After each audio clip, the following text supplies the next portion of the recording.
don't talk a lot about the issues that go on in my life, but they know as far as, some things. But recently, in a nutshell, I had to go to the hospital. I've been battling over the years with heart condition that they spoke over me. And I say that because I should have never let the doctor speak over me anything. But I know better now that I don't receive that. Right.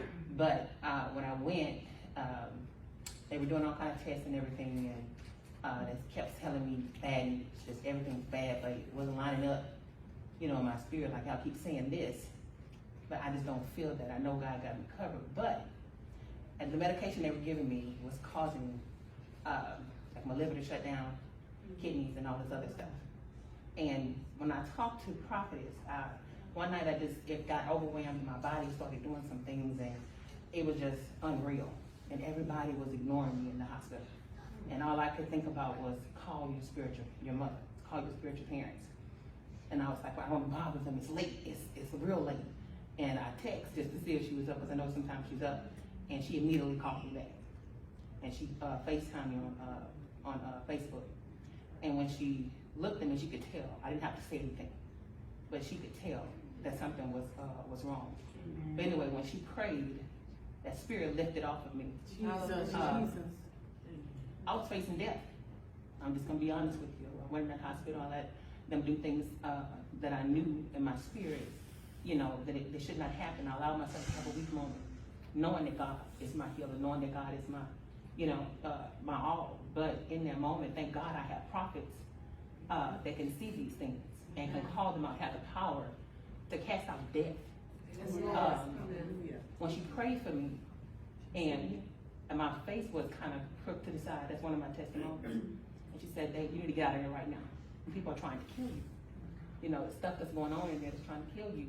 And I knew that with all of my spirit that it wasn't that they were doing the best care for me. I knew that only thing that's going to happen for me to get better is God. They told me all this stuff. They've given me medication that did not work. Medication does not work.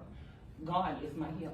Amen. And they always, encourage me to stick with God. The doctors, they got certain education. But what I was going through, it was spiritual. It's a spiritual attack. Nothing they gave me worked. No medication worked. I'm standing here, they were supposed to do open heart surgery on me.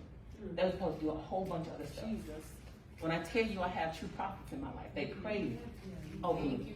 I'm surprised I'm standing right now. Because there's a lot of things they told me I could not do. But I'm here. Come on now, hallelujah! I got to give the credit where credit is due. Amen. That's why you see me over there, because my thing is I know who I serve under, and I know who they serve, which is an all-powerful God, an all-healing God. I'm just grateful because if it had not been for them in my life, sometimes we listen to these people, and then we believe so much in doctors instead of believing in God. Yes. And it takes people to build your faith back up sometimes. Yes. When they get low, we have low points sometimes. Yes. But if it wasn't for them and the life that they spoke into me, I would not be there today. I thank you, Dad. When I tell you his testimony always builds me up. Yes. If they didn't try to come with a low point, I think about my dad. Yes. And I think about God can do it for him. Yes. I know he can do it for him. Come on now.